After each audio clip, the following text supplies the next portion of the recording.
देखिए, ये संविधान सभा ने कई समितियों के माध्यम से काम किया। ये हम देखते हैं कि कोई भी घर पे फंक्शन वगैरह भी होता है तो कामों को बांट लिया जाता है। पता चलेगा कि एक काम को 6 बार कर दिया गया और कोई काम हुआ ही नहीं।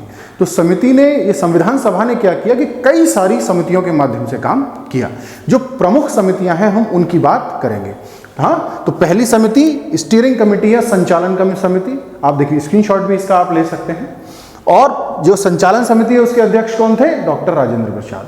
रूल्स एंड प्रोसीजर्स, मतलब नियम और प्रक्रिया के लिए जो समिति बनाई गई कि मतलब इसके नियम क्या होंगे, क्या प्रक्रिया होगी संविधान निर्माण की, तो उसके लिए जो समिति बनाई गई उसके भी अध्यक्ष डॉक्टर राजेंद्र प्रसाद।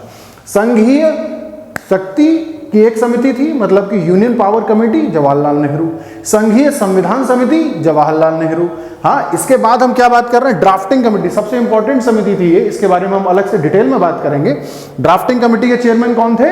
डॉक्टर राजेंद्र प्रसाद, बाबा साहब इसके चेयरमैन थे। इसके अलावा प्रोविंशियल कॉन्स्टिट्यूशन, प्रांतीय संविधान की भी एक समिति थी, इसके चेयरमैन थे सरदार पटेल।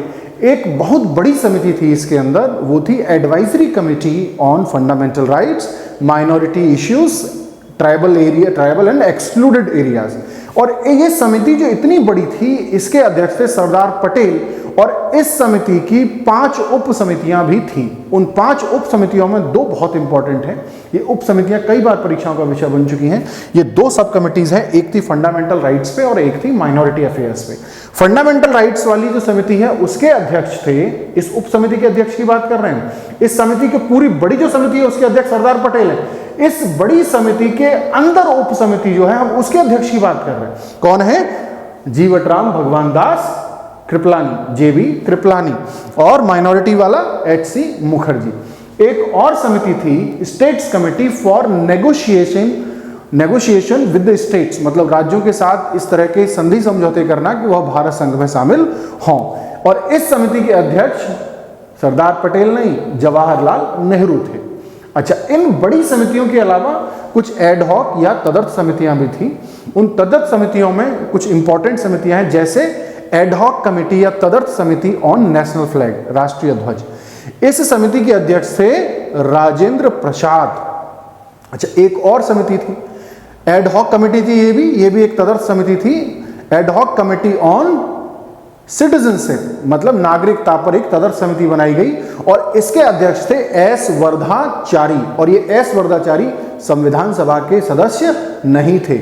मतलब संविधान सभा में ऐसी भी बातें हम देख रहे हैं कि एक्सपर्टाइज को, विशेष ज्ञान को एक्नॉलेज करने के लिए आउट ऑफ द लाइन भी काम किए गए ताकि हम बहुत अच्छी चीजों को संविधान में शामिल कर सकें। अब हम बात करेंगे प्रारूप समिति या ड्राफ्टिंग कमेटी की। ये सबसे इंपॉर्टेंट, सबसे महत्वपूर्ण यही समिति थी।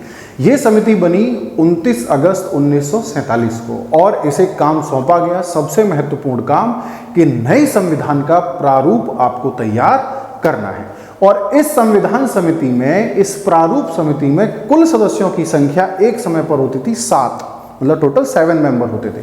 अब वो 7 सदस्य कौन कौन थे, जरा उनको देखते हैं। और इसके अलावा भी कोई और लोग थे जो सदस्य बने, तो उनको भी हम देखेंगे इंपॉर्टेंटली।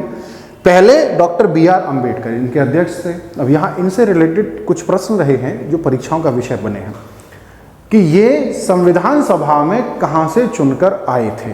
देखिए, यहाँ समझना पड़ेगा। जब संविधान सभा बनी तो वो बनी कैबिनेट मिशन के आधार पर। राष्ट्र न तो आजाद हुआ था, न भारत का विभाजन हुआ। उस समय ये बंगाल के क्षेत्र से चुनकर आए थे, जो बाद में जाकर आज का जो बांग्लादेश है या उस समय का पूर्वी पाकिस्तान, उसमें क्षेत्र वो चला गया। अब दोबारा जब ये इलेक्शन इनका कराया गया तो ये बॉम्बे से चुनकर आए। मतलब ये, अगर इनका बंगाल भी अगर आप ऑप्शन में देख रहे हैं और बॉम्बे भी देख रहे हैं तो आप समझ लीजिए कि आंसर दोनों सही है। मतलब पहले ये पूर्वी बंगाल से चुने गए, फिर बाद में ये बंबई से चुने गए। ठीक है। अच्छा, इसके बाद अगले थे N गोपालास्वामी अयंगर, अल्लादी कृष्णस्वामी अय्यर। ये सभी लोग इस संविधान की प्रारूप समिति के सदस्य हैं। और कौन है? KM मुंशी। देखिए, ये KM मुंशी जो है एकमात्र कांग्रेस के सदस्य हैं जो आपकी प्रारूप समिति के सदस्य हैं। और सैयद मोहम्मद सादुल्ला। इसके बाद N माधव राव। N माधव राव ने BL मित्र को रिप्लेस किया था जब BL मित्र स्वास्थ्य खराब होने के चलते इन्होंने इस समिति से रिजाइन किया। तो इनके स्थान पर कौन शामिल हुए इस समिति में?